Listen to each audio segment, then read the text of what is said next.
Hello, everybody. Good to see all of you. Please have a seat. Well, hello, Rockville. Let me start by recognizing three public servants who fight hard every day for Maryland families and businesses. First of all, Congressman Chris Van Hollen is here. Yay, Chris. Congressman John Delaney is here. And we have the acting head of the Small Business Administration, Gene Hewlett, is here. And I also want to give a big thanks to your bosses, Sedalia and Natalia, for being such gracious hosts. I had a chance to meet them at the White House, and thank you.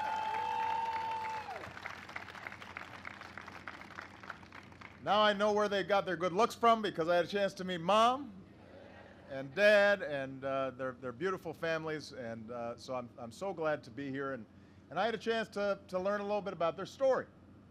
So when their parents brought them from Portugal to America almost 40 years ago, no one in the family spoke a word of English. But that didn't stop their father, Manuel, and their mother, Albertina, from having a big dream, believing that if they worked hard, they could get ahead, and that even though they never had any schooling, maybe their daughters could go to college. Maybe in America, you could make it if you tried. That's what they believed. So they started their own construction company with a pickup truck and a wheelbarrow.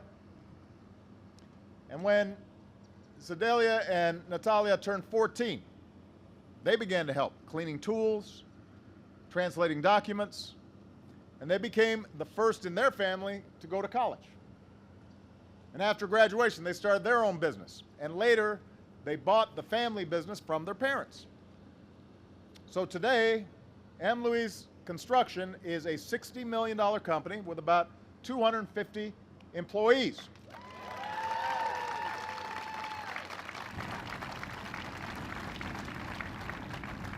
And I understand you're opening your fourth office at the end of this month.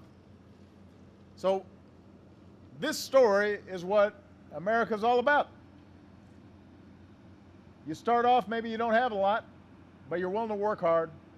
You put in the time, opportunities out there, and you're able to pass on an even better life to your family, your children, your grandchildren. And it's good news that after how hard the construction industry got hit during the recession, things are starting to get a little better. Remember, it was just 5 years ago that our economy was in a free fall. Businesses were shedding hundreds of thousands of jobs every single month. And the recession ultimately cost millions of Americans their jobs, their homes, their savings, everything they'd worked hard to build. Today, over the last 3.5 years, our businesses have added 7.5 million new jobs.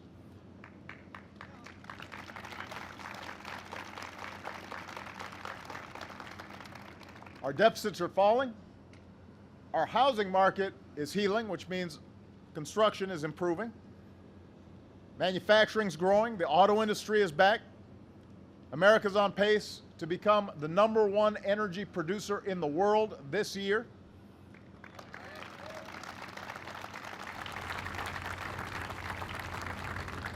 More small businesses have gotten loans so they can grow and they can hire, just like M. Louise did with the help of the Small Business Jobs Act that I signed 3 years ago.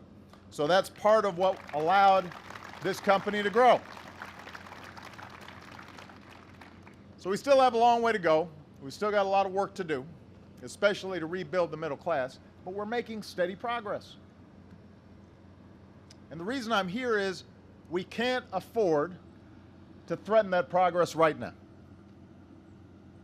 Right now, hundreds of thousands of Americans, hardworking Americans, suddenly aren't receiving their paycheck. Right now, they're worrying about missing their rent or their mortgage or even making ends meet. We can all relate to that. Imagine if suddenly you weren't sure whether you were going to get your next paycheck, with all the bills that might be mounting up. Well, that's what's happening right now to hundreds of thousands of Americans across the country. Companies like this one worry that their businesses are going to be disrupted because obviously, particularly in an area like Maryland, Virginia, where there are a lot of federal workers, you don't know how that's going to impact the economy. Veterans, seniors, women, they're all worrying that the services they depend on will be disrupted too. And the worst part is, this time, it's not because of a once-in-a-lifetime recession. This isn't happening because of some financial crisis. It's happening because of a reckless Republican shutdown in Washington. That's right.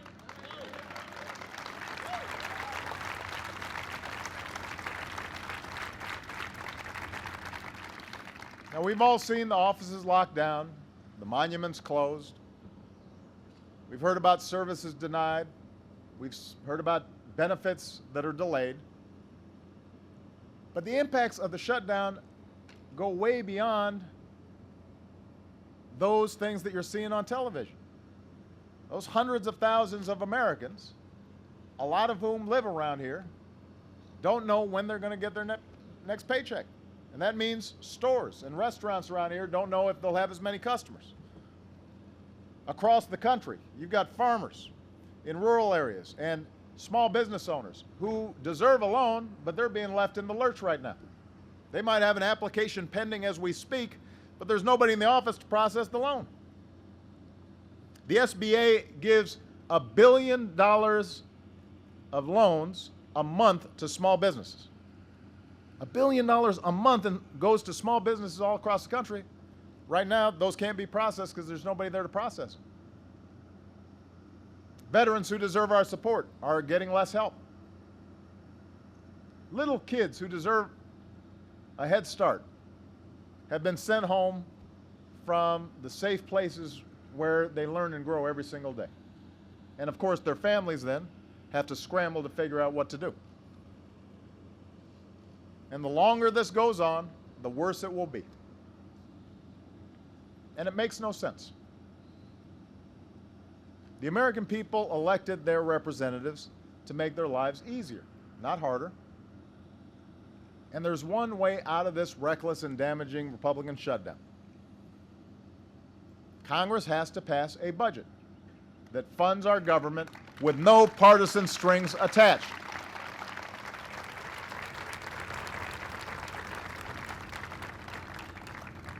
Now, I want everybody to understand what's happened, because sometimes when this gets reported on, everybody kind of thinks, well, you know, both sides are just squabbling. Democrats and Republicans, they're always arguing. So, you know, neither side's behaving properly. I want everybody to understand what's happened here. The Republicans passed a temporary budget for 2 months at a funding level that we as Democrats actually think is way too low, because we're not providing help for more small businesses, doing more for early childhood education, doing more to rebuild our infrastructure. But we said, okay, while we're still trying to figure out this budget, we're prepared to go ahead and take the Republican budget levels that they proposed. So the Senate passed that with no strings attached. Not because it had everything the Democrats wanted. In fact, it had very little that the Democrats wanted. But we said, let's go ahead and just make sure that other people aren't hurt while negotiations are still taking place. So that's already passed the Senate. And we know there are enough Republicans and Democrats to vote in the House of Representatives for the same thing. So I want everybody to understand this. There are enough Republicans and Democrats in the House of Representatives today that if the Speaker of the House, John Boehner, simply let the bill get on the floor for an up or down vote, every congressman could vote their conscience, the shutdown would end today. The only thing that is keeping the government shut down, the only thing preventing people from going back to work and basic research starting back up and farmers and small business owners getting their loans, the only thing that's preventing all that from happening right now, today, in the next 5 minutes, is that Speaker John Boehner won't even let the bill get a yes or no vote because he doesn't want to anger the extremists in his party. That's all. That's what this whole thing is about. And we've heard a lot from congressional Republicans the past couple of days saying they don't want this shutdown. Well, there's a simple way to prove it. Send the bill to the floor, let everybody vote. It will pass. Send me the bill, I will sign it. The shutdown will be over, and we can get back to the business of governing and helping the American people.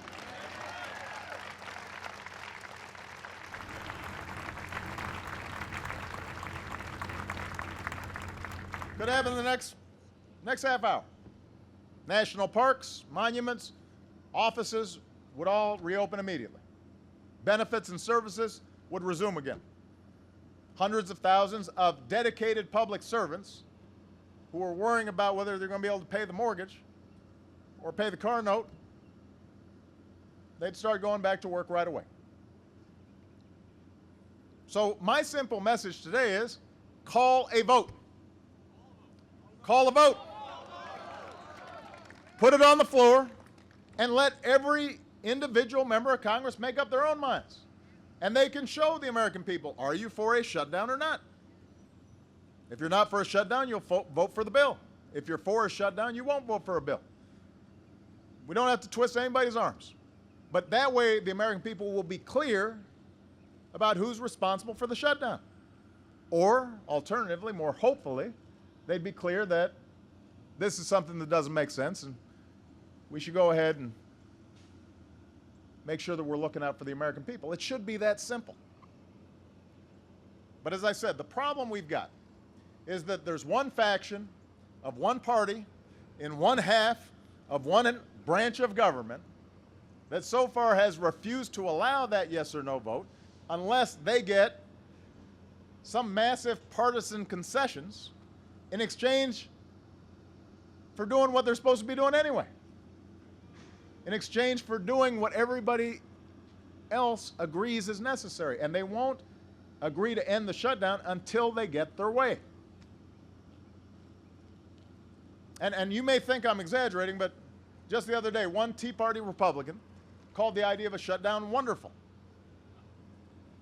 Another said that a shutdown is exactly what we wanted. Well, they got exactly what they wanted. Now they're trying to figure out how to get out of it. Just yesterday, one House Republican said, I'm quoting here, all right, because I want to make sure people understand I didn't make this up. One House Republican said, we're not going to be disrespected. We have to get something out of this, and I don't know what that even is.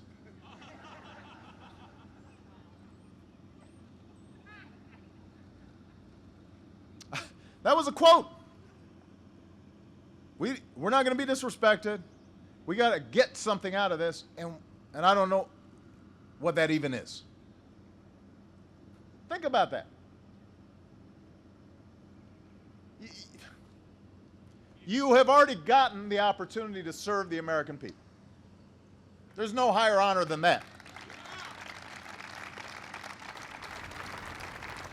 You've already gotten the opportunity to help businesses like this one, workers like these.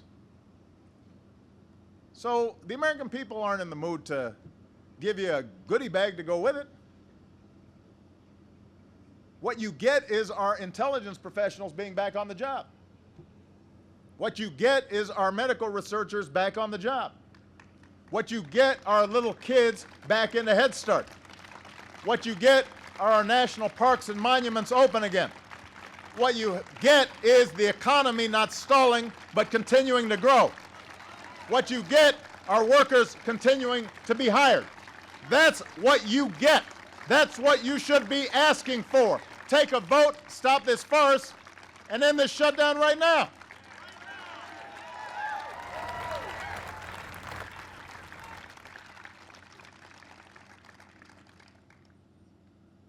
If you're being disrespected, it's because of that attitude you got. That you deserve to get something for doing your job. everybody here just does their job, right?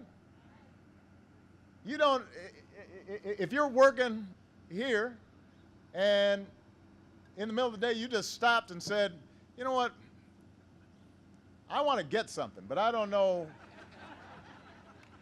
exactly what I'm going to get, but I'm just going to stop working until I get something, and I'm going to shut down the whole plant until I get something. You'd get fired. Right?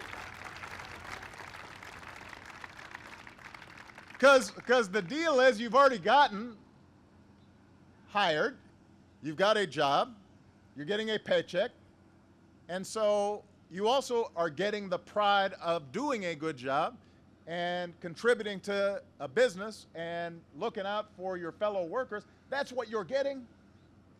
Well, it shouldn't be any different for a member of Congress. Now, unlike past shutdowns, I want to make sure everybody understands this, because again, sometimes the tendency is to say, well, both sides are at fault. This one has nothing to do with deficits or spending or budgets. Our deficits are falling at the fastest pace in 60 years. We've cut the deficits in half since I took office.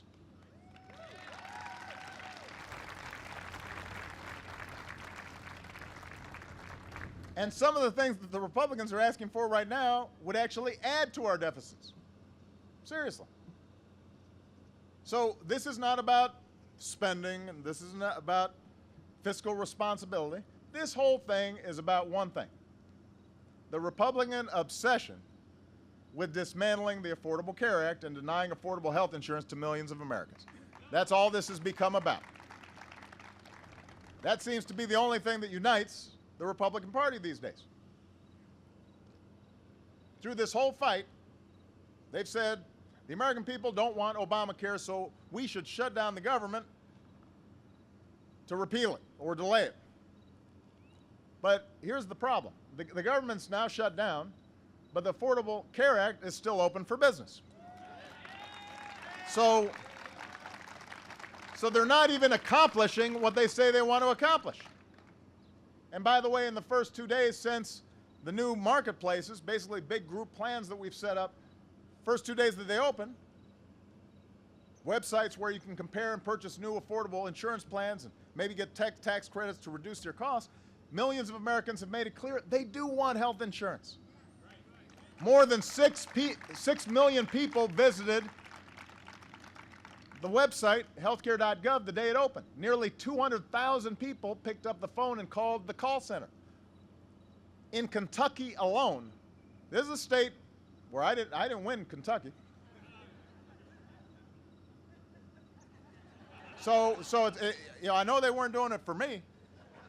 In Kentucky, nearly 11,000 people applied for new insurance plans in the first 2 days, just in one state, Kentucky. And many Americans are finding out when they go on the website that they'll save a lot of money or get health insurance for the first time.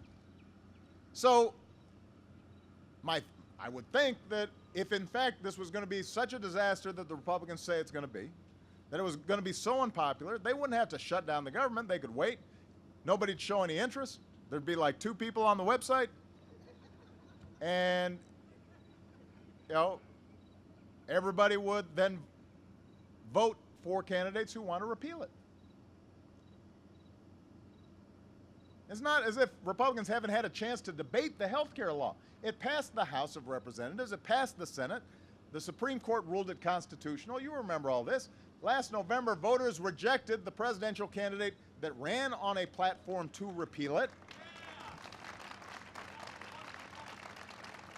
So the Affordable Care Act has gone through every single democratic process, all 3 branches of government. It's the law of the land. It's here to stay. I've said to Republicans, if there are specific things you think can improve the law to make it even better for people as opposed to just gutting it and leaving 25 million people without health insurance, I'm happy to talk to you about that. But a Republican shutdown won't change the fact that millions of people need health insurance, and that the Affordable Care Act is being implemented. The shutdown does not change that. All the shutdown is doing is making it harder for ordinary Americans to get by and harder for businesses to create jobs at a time when our economy is just starting to gain traction again. You've heard Republicans say that Obamacare will hurt the economy, but the economy has been growing and creating jobs. The single greatest threat to our economy and to our businesses, like this one, is not the Affordable Care Act. It's the unwillingness of Republicans in Congress to stop refighting a settled election or making the demands that have nothing to do with the budget. They need to move on to the actual business of governing. That's what will help the economy. That's what will grow the economy. That's what will put people back to work.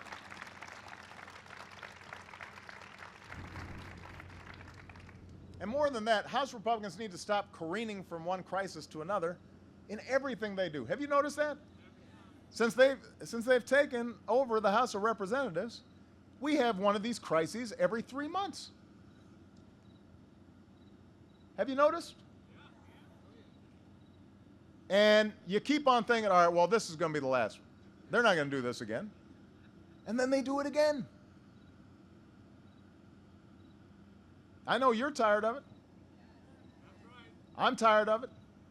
It doesn't mean that they're wrong on every single issue. I've said I'm happy to negotiate with you on anything. I don't think any one party has a monopoly on wisdom, but you don't negotiate by putting a gun to the other person's head. Or worse yet, by putting a gun to the American people's head by threatening a shutdown. And by the way, even after Congress reopens your government, it's going to have to turn around very quickly and do something else, and that's pay America's bills. I want to spend a little time on this. It's something called raising the debt ceiling, and it's got a lousy name, so a lot of people end up thinking, I don't know, I don't think we should raise our debt ceiling because it sounds like we're raising our debt. But that's not what this is about. It doesn't cost taxpayers a single dime. It doesn't grow our deficits by a single dime. It doesn't allow anybody to spend any new money whatsoever. So it's not something that raises our debt. What it does is allow the U.S. Treasury, the U.S. government, to pay the bills that Congress has already racked up. I want you to think about this.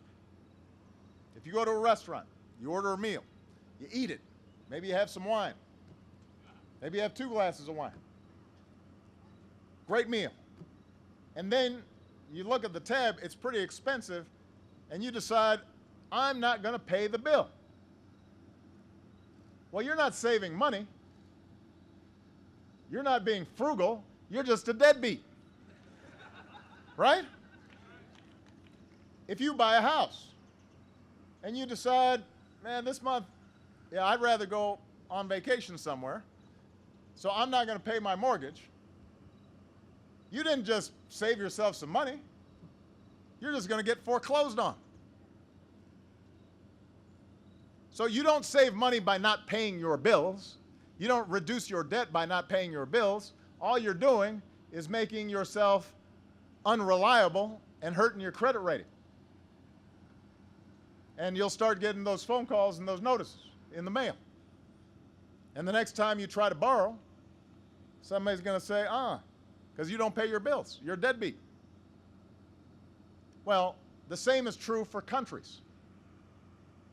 The only thing that the debt ceiling does is to let the U.S. Treasury pay for what Congress has already bought. That's why it's something that has been routine. Traditionally, it's not a big deal. Congress has raised it 45 times since Ronald Reagan took office. This is just kind of a routine part of keeping the government running. The last time the House Republicans flirted with not raising the debt ceiling, back in 2011, some of you remember this, our economy took a bad hit. Our country's credit rating was downgraded for the first time, just like you'd be downgraded if you didn't pay your mortgage. This time, they are threatening to actually force the United States to default on its obligations for the very first time in history. Now, you'll hear John Boehner and Mitch McConnell and these other Republicans say, we don't want to default. But everybody knows, it's written about in all the papers, that their basic theory is, okay, if the shutdown doesn't work, then we are going to try to get some extra concessions out of the president. We'll put like a long laundry list of all the things that we want that we can't get passed on our own, and if we don't get it, we'll tell them we won't vote to pay the country's bills. We'll let the country default. I'm not just making this up. I mean, it's common knowledge. Every reporter here knows it. And I want you to understand the consequences of this. As reckless as a government shutdown is, as many people as are being hurt by a government shutdown, an economic shutdown that results from default would be dramatically worse. In a government shutdown, Social Security checks still go out on time. In an economic shutdown, if we don't raise the debt ceiling, they don't go out on time. In a government shutdown, disability benefits still arrive on time. In an economic shutdown, they don't. In a government shutdown, millions of Americans, not just federal workers, everybody faces real economic hardship. In an economic shutdown, falling pensions and home values and rising interest rates on things like mortgages and student loans, all those things risk putting us back into a bad recession, which will affect this company and those workers and all of you. That's not my analysis. That's every economist out there is saying the same thing. We've never done it before. And you know, the United States is the center of the world economy. So if we screw up, everybody gets screwed up. The whole world will have problems. Which is why generally nobody's ever thought to actually threaten not to pay our bills. It would be the height of irresponsibility. And that's why I've said this before. I'm going to repeat it. There will be no negotiations over this. The American people are not pawns in some political game. You don't get to demand some ransom in exchange for keeping the government running. You don't get to demand ransom in exchange for keeping the economy running. You don't get to demand ransom for doing your most basic job. And the sooner that the Republicans in Congress heed the warnings, not just of me or Democrats like Chris and John, but heed the warnings of the Chamber of Commerce and CEOs and economists and a whole lot of Republicans outside of Congress. They're all saying, do not do this. They're all saying to Congress, do your job. And the sooner you do your job, the less damage you'll do to our economy and to businesses like this one. So pass a budget, end the government shutdown. Pay our bills, prevent an economic shutdown. Just vote and end this shutdown, and you should do it today so we can get back to growing this economy, creating jobs, and strengthening our middle class.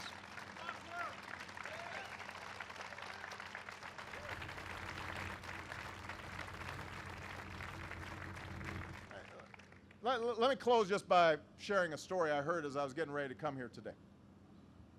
Many of you already know it. 2 years ago, a mulch factory next to M. Louise's main equipment storage facility caught fire. And most of the company's equipment was destroyed, causing millions of dollars of damage.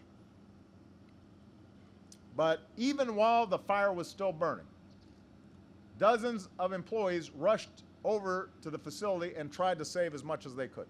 Some of you were probably there. And when they finished cutting fire lines and spraying down the perimeter of their own property, they went over to help their neighbors. And afterwards, even though all the employees here at M. Louise are on salary, even though the company had just taken a big financial hit, Sedalia and Natalia paid everyone overtime. And along with each check, they included a personalized note saying just how much they had appreciated the efforts of the workers. And Sedalia said, everybody says the biggest asset to a business is employees. Some people mean it, some people don't. We actually do. So this company right here is full of folks who do right by each other. They don't try to see if they can work every angle. They don't lie about each other. They don't try to undermine each other. They understand they're supposed to be on the same team. You pitch in, you look out for one another. When somebody gets knocked down, you help them back up. You don't ask, what can you get out of this? Because you know that success doesn't depend on one of you, it depends on all of you working together. Well, America's no different. I see that same spirit in so many cities and towns that I visit all across the country. It is alive and well all across the country. It's alive and well in this community, where restaurants and businesses are rallying around the regulars. And they're looking out for all the dedicated public servants who've been furloughed. You've been reading stories about restaurants that are saying, you know what, while you're on furlough, come on, we'll give you a burger. We'll give you a meal. We'll help you out. That's the American ideal.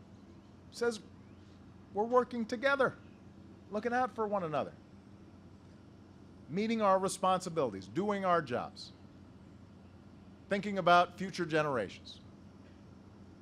And that's why I believe ultimately reason and common sense will prevail. That spirit at some point will infiltrate Washington as well. Because I think the American people are so good and so decent, they're going to get better behavior from their government than this. And we'll once again make sure this is a country where you can make it if you try. So thank you, everybody. God bless you. God bless the United States of America.